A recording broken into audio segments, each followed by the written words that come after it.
26 is a pivot year for me. I think it's going to be there's going to be a breaking open for me in 26 because of the private investments that we made. Hey, welcome to Word Money, the show devoted to supporting our brother, sister veterans. I'm Patrick Murphy. And I'm Dan Kunze. All right, this week, it is December 30th week. It is right before the end of 2025, before 2026. We're going to have a recap. We're going to talk about projections. But let me tell you something. It has been the 60th episode of Word Money. That's amazing, isn't it? All right. It's amazing. Every good idea starts with one. Now we're on 60. It's amazing. Yep. I always tell my kids, hey, what was your favorite part or whatever it is? So, all right, favorite guest, 60 episodes, favorite guest on Warrior Money. My favorite guest was... And why? Yeah, my favorite guest is always my favorite guest. His name's Maurice Philogin. Mo is my my sage, my guiding light and kind of conversation. But it's unbelievable the fact that we've had other guests here. Who was your favorite guest? Listen, I thought... We started strong, man. Having Admiral McRaven and Admiral McRaven sitting right next to me. I was like, this guy, like, he doesn't even want to talk about his benefits. I'm like, we got a problem we got to talk about. Oh, yeah. I mean, listen, obviously, New York Times bestseller, Make Your Bed. If you haven't seen it, for our folks out there, the Netflix special about him helping lead the raid, taking out bin Laden roughly 15 years ago was phenomenal. It was, and again, nonpartisan. It's Admiral McRaven, those Navy SEALs who are genuine heroes who, even in adversity, have taken out that they lost a helicopter in the middle of that operation, but they had planned for it, and they were able to not lose anyone, take out the person who killed thousands of innocent Americans on 9/11, and finally bring him to justice for it took way too long, but we finally got him. But having him talking about, hey, he's now at Lazard Bank and how he had to learn finance and how he keeps moving forward, I think that was my favorite. Do you still keep in touch with Mo, though? Let me go back because I'm on a WhatsApp chat with him, and I message Mo like probably 2 or 3 times a week. Just, hey man, like, just hope you're doing well. He's in the Middle East, or he's in Maryland. He travels a lot, and I think the show, the greatest thing about this show is that the themes that emerged over 1 year were all so consistent, and it was like, hey, you're going to struggle until you find your purpose, and then when you find your purpose, you're going to find your community. And like having Mo, having Admiral McRaven, having some of the other guests on here talking about kind of that same philosophy of, hey, I was wandering through the woods until I figured out what I wanted to do. But like that I think is the thing that I'm most grateful for, is like, you're allowed to struggle. It's actually kind of good. And then go find that purpose for you. And if your purpose is service to others, go and execute that purpose. So yeah, short answer is yes, I talk to Mo all the time. But we often always riff back to like, why are you doing what you do? Like, and he's like a compass that I'm making sure that like, you are doing this for your independence, your freedom, your time freedom, your geographic freedom, the things you want. And sometimes you just have to pay the bills to get to freedom. That is what it is. Listen, I call it the 3 F's: the faith, family, finances. Right? My football coach would call the faith, family, and football, but I hear you. I love it. Yeah. Well, football. I mean, football's not paying my. I love football, but it's not paying my finances.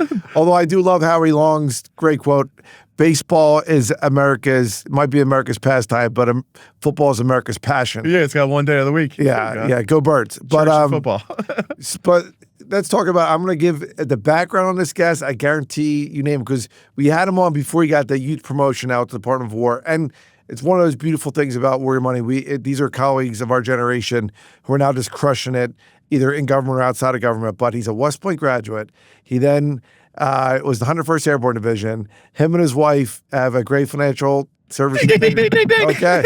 His name is Jay Long. You're 100, Alex. Yep. Yeah. I love Jay and Alex McLeod. They were awesome. And isn't it something cool when you see like younger, like our generation folks? You talk about giving you the stats on like veteran entrepreneurship, like what are the numbers now versus what they were. Like watching them step into veteran entrepreneurship, crush it the way that they are. They were on cable television talking about their finance platform. Parlay. Yeah. Like last week, Parlay Finance talking about last week. Like, I think this platform for people to talk about great things, there just aren't a lot of great platforms like that. Yeah. So give me what Jay Long, though, did he's tapped him to do. The task force. The task force that Jay's now leading. I think we're allowed to talk about it. Yeah, we totally are. 270. Yeah, 214. So you've got the CTO of Meta. You've got the CTO of Palantir. You've got the CTO of Anduril, I believe it is. I don't remember. There's a bunch of different chief technology officers of major defense companies, major tech companies in the world. And he is the leader of this Detachment 214, which is the one that's responsible for bringing these super talented, wonderful technologists into the military. And he's trying to corral the military with these amazing commercial innovators, and he's bringing them together in a very unique way. And he's the very first leader that has ever existed in that organization. So that means a couple things to me. One, it means that there's people in very high levels that trust him. Two, everywhere he goes, he brings a level of legitimacy to, because he brings military bearing, the ability to manage himself and manage his time. And he's also got a level of respect for people and their background. So I think it's just like your example, like he's in his, I don't know, 30s. We've had guests up and down the age brackets, and I think it's just super cool to bring them all together. Yeah. And I think one of the things, and this is why I think for our listeners out there, if you see it, you can be it. You know, having people like Jay and Alex on, you start Parlay Finance and doing a phenomenal job in financial services. Having people like Alan McCraven, who's like, hey, man, I was, head of the Navy SEALs, SOCOM, and then, he's now at one of the biggest banks, Lazard, in the world. Totally. And it was like, hey, but I had to dig in. I had to, but anyone could do it. I had to learn something. Yeah. And I think it's part of that is being like lifelong learner. And so, for our listeners out there, as we recap, 2025, it's having these great guests. I will say that we do have, I wrote a column on Substack about the psychological edge of having an attitude of gratitude. Literally, when you have an attitude of gratitude, it literally, you build better teams, you have a trust-filled team, but also it gives you this edge in decision-making. And I don't want to read the one quote, that I wrote, but basically neuroscience, the part of the brain responsible for fear and overreaction will shift activity into the prefrontal cortex, the part responsible for strategy, long view thinking, and good judgment.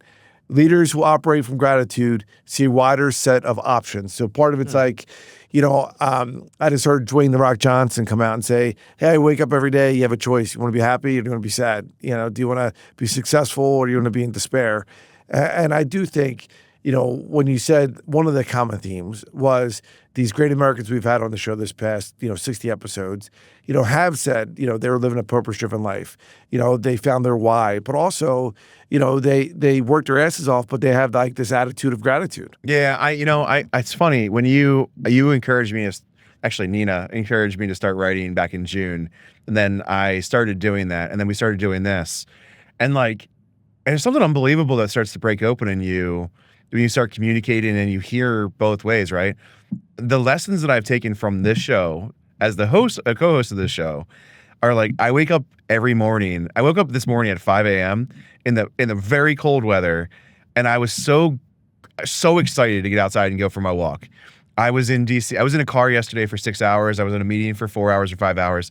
I could not wake up. I could not wait to wake up in the under 20-degree weather and go for my walk this morning. And my gratefulness, my gratitude of being able to take that walk. I took off my gloves, my hat, and I just started breathing in this beautiful cold weather street. And that, I think, has been the message is what are the things that are in common? Everybody has a growth. The people that I want to be around have a growth mindset. They're grateful for the things that they have.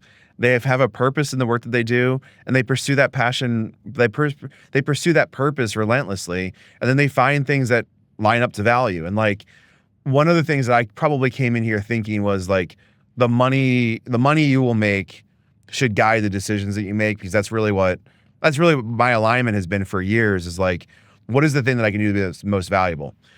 When you start to transition away from just money for the sake of money, because it's the first hurdle, what is your purpose? What is it that you want to do that makes you feel better about what you're doing? And then how do you align value behind that? I think that's what the most consistent message, the most consistent growth that I've had over 25. Money for money is not what I care about.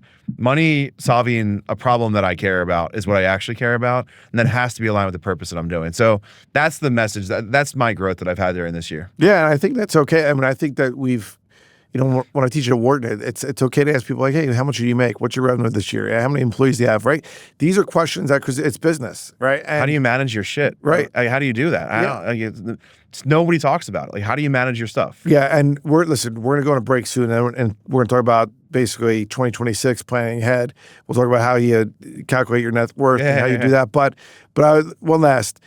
I have to tell you, when we talk about purpose-driven life, when we talk about having an attitude of gratitude, we also talk about having confidence. I loved having Pete Buttigieg, who obviously is Secretary of Transportation, ran for president, got beat by Joe Biden years ago. And again, this is not political, but, he won Iowa. He came number 2 in New Hampshire. COVID then hits in 2000 or 2020, I'm sorry. And then, just asking him about how he was grateful that when he did 4 years as Secretary of Transportation, there wasn't any fatalities on airlines. Oh, yeah. He was talking about hey, the things that he was trying to do under obviously the infrastructure bill and et cetera. And again, this is not a partisan show. This is not a political show, but I do think it's interesting, these nuggets that these great leaders talk about. And, for our listeners to have that purpose-driven life, to have that attitude of gratitude, and then mechanically, we'll talk in the second half of this show, having a strategy to accomplish goals, but also the tactics on how to execute that. So let's take the break. Let's go back. And we're going to go in the 2026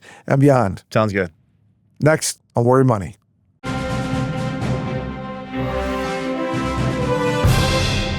All right, welcome back to Worry Money. We're here with Dan Kunze and Patrick Murphy, and we talked about 2025. This is our 60th episode, but let's talk about 2026. Let's talk about basically where you are, and then how you plan on where you want to be. I use this quote, I think at least in 3 episodes.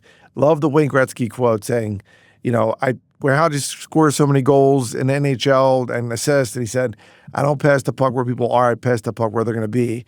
But part of that anticipating where you want to be in 2026 when it comes to your faith, your family, and finances. Dan, one of those metrics that you use is your net worth. I know you and I have talked about it. How do you calculate that? How do you break it down? Share with our listeners. I checked it on my trip up here.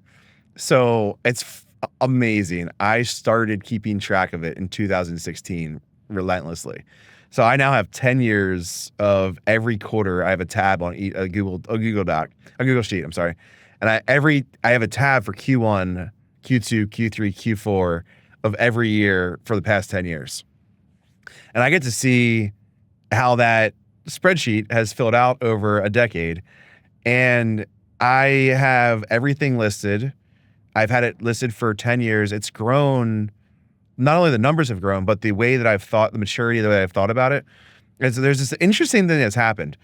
I went from being simple because I didn't have any assets to starting to become complex because I had more assets to then becoming simple again, because once you become complex, you realize that simplicity is the only way that it works, right? So in 2026, I will be the year that I eclipse a certain net worth threshold. I don't want to talk about that threshold. We all know it's top 1-2%, but that's okay. It's not small. It's not small for me, given where I started at.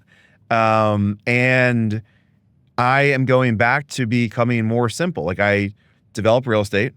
I have an advisor that manages my advisor level accounts. I am an LP and an angel investor. And I have a small microcap portfolio that I trade. And I love to do that. Then I have a day job. And I have this flywheel that I've created where once I make an asset in a high leverage space, I keep some of that, keep working. Other part, I park into my lower leverage stuff, and this flywheel starts to work. And again, that idea, that whole concept started with our friend Emmy. Yep. And I'm meeting her the week of Christmas, and we're going to look at my plan again. And I paid a fair amount of money for Emmy to look for 1 hour, but you got to check in with these people. So I keep my net worth. I've got a decade of data.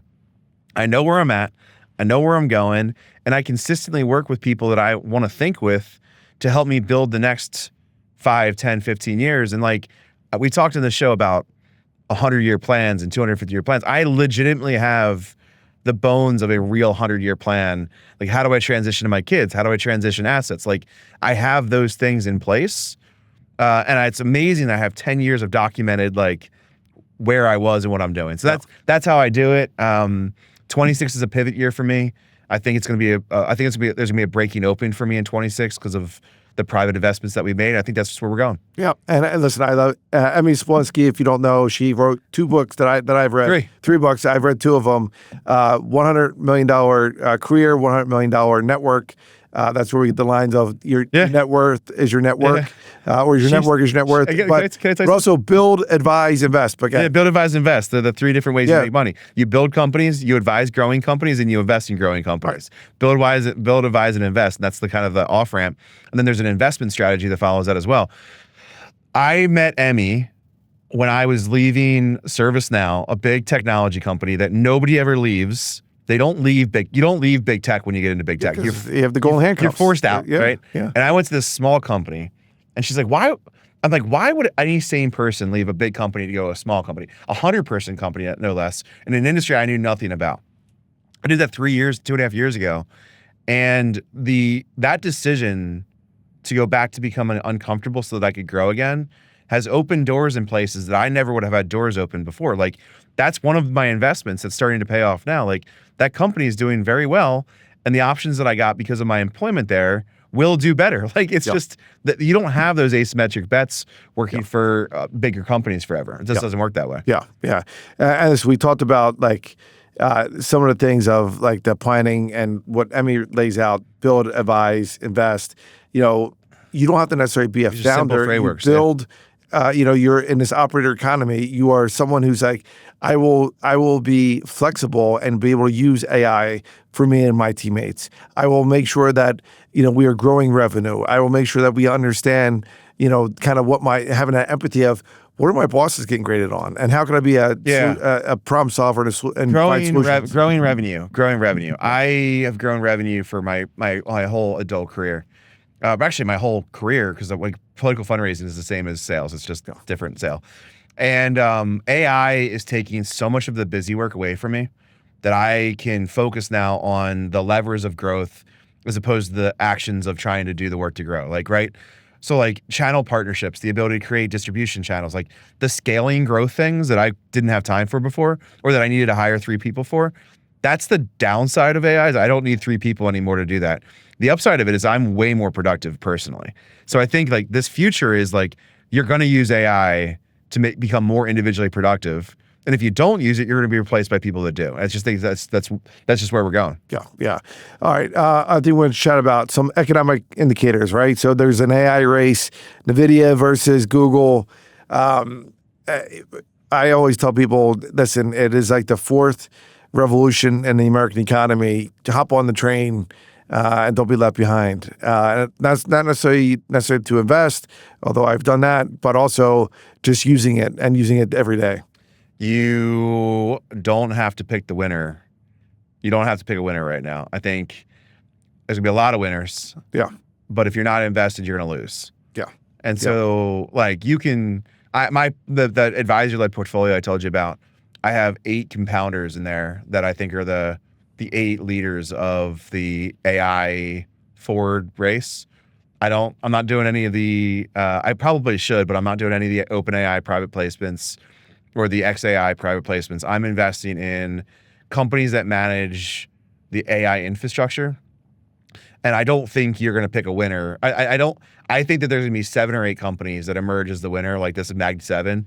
Like that is the organization. And then all of the private investment are going to displace so many of the other Fortune 500 companies because that part of your revolution that you're talking about, right? Like 7 or 8 people are going to, 7 or 8 organizations are going to restructure the Fortune 500 over the next 25 years.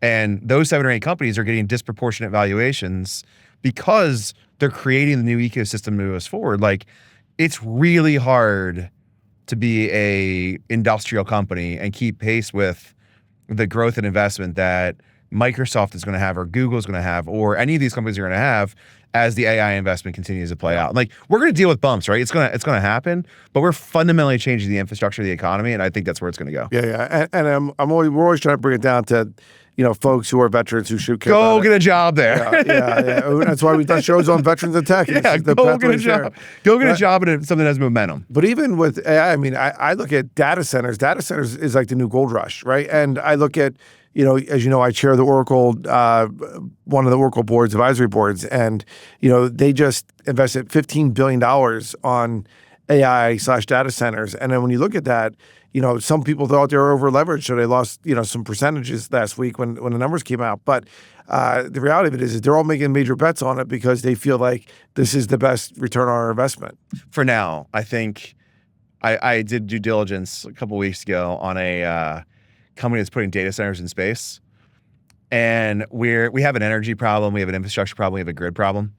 I think that space is going to be the next solution to the problems of the things that we don't know exist yet. And yeah, data centers are going to exist. They're going to have to exist. But I think we're going to decouple data centers and we're going to make them microgrids that are supportive of kind of like, we went from big industrial data centers down to, we're going to go into the microgrid data center facilities with correlated power, because we can't rely on our transmission lines and poles to get data energy the same way we did it during the industrial period. So I think you're going to see a decentralization back to local facilities, some massive hyperscalers that have industrial data centers, but I wouldn't sleep on the emerging data centers in space for a lot of redundancy data sets. Yeah. And then that opens the door to one of our other great guests that talked about quantum computing on here. Quantum computing comes after the age that we're in right now. Like, this is essentially still using the same infrastructure. We're going to leap to quantum in space. And when that leap happens, like that's a sea change difference. Yeah. Yeah. And so when you're looking at your 2025, look at review, learn from 2025, the good, the bad. When you're planning for 2026, even look at like, hey, what did I spend on energy? I mean, energy prices went up 11% last year, utility rates across America nationally. But I'd also say, you and I are both like all the above energy policy guys. And you look at the Trump administration, they just invested $80 billion in nuclear energy. And they're saying, hey, we want to bring 10 new reactors online, and we want to do it within 18 months. So when you look at stuff like that, I think it's positive. I mean, it's an yeah.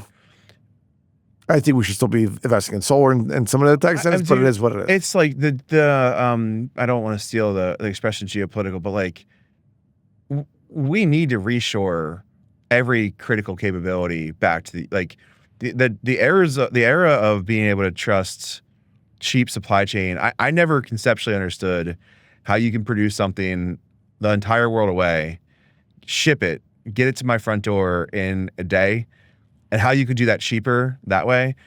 It's like, now we are learning the weaknesses and the limitations of that, like, on-demand economy. Like, we need redundancy. Like, we need things that are durable. And like, that's not the way that we've been for thousands of years. It was a blip in the post-World War II era. Yeah, yeah. And I think for the folks out there, I mean, we just mentioned it's a positive thing. Some of the numbers, we walk this through folks because, hey, you got to, plan your work and then work your plan, right? And when Dan says stuff like, hey, I've invested in this, I've done this investment, real estate, et cetera, part of it's like, it's clear that, you have, it's a gig economy. You have side portfolio approaches. Right? You have your day job and you have other stuff that you're working. But, when you look at the overall numbers, some of the numbers, I'll be honest with you, when we're going into 2026, things such as, we lost about 1.17 million jobs last year. Unemployment just ticked up to 4.6%, which is still relatively low. It's not like it's like, 10%, but still 4.6% unemployment ticked up. The national debt ticked up, $38 trillion in national debt. Household, though, that also ticked up to $18.5 trillion. You and I both believe, kind of the Dave Ramsey, hey, be real careful in taking on debt. It's got to be, you got to be smart about it. And, if you want to take the portfolio approach, that means you can't just Netflix and chill. You got to work. And taking this time during the Christmas break, the Hanukkah break, whatever you want to call it, before the new year, that's when you should be planning, looking at what worked last year and how you're going to start day one on January 1st, 2026, the right way. I started planning back in June, actually, for 26 and 27. And I take a portfolio approach because I've learned, I love having a day job that gets me into the national security and defense industrial base. Like, I love the work that I do on my day job, and I couldn't do my day job on my own because I don't have the scale to go do that. I think you probably feel the same way about the work you do at Hilco, right? Yep. I don't have the personal platform to go do that the same way a corporation does. But like, I have really taken to heart like the idea like your network is your net worth. And I meet a lot of friends, and I've got a builder friend that needed money, and I had capital to give him. And he's like, "Hey, I'd love to build a house with you." I'm like, "I'd love to build a house with you." Yeah. So we went and built a house together. Yeah. And then I've got other friends that like they run our friends over at Moonshot Capital, our friends at Stony Loan Stream Group. Like they are full-time investors doing venture capital in the national security and dual use space. Like they do the work, we put the investment in, and we get to build this wonderful network of great folks. 2026 and 2027, I want to expand my venture network into California. I want to get aligned with a venture firm in San Francisco. Kind of want to be in that Bay Area. I want to do 2 or 3 more houses. I want to transition a coffee company that we started to my wife so she can have her as her full-time job when she decides that she wants to leave her full-time job. And I want to retire her from having to work at somebody else's employer. Like, that's what I'm doing. Yeah. And so my investments should matriculate. And then once that happens, our networks just compound on one another. Yeah, and I think that's the one thing I would say to folks. Like, listen, if you plan your work your plan. Learn from folks like Dan, from Where Money. Learn from, read because people write books to share their knowledge and share with you sometimes their failures, so you don't have to make the same mistakes. So listen, I know that wraps up this episode of Where Money. Listen, 2025 was a phenomenal year. 2026 is going to be even better.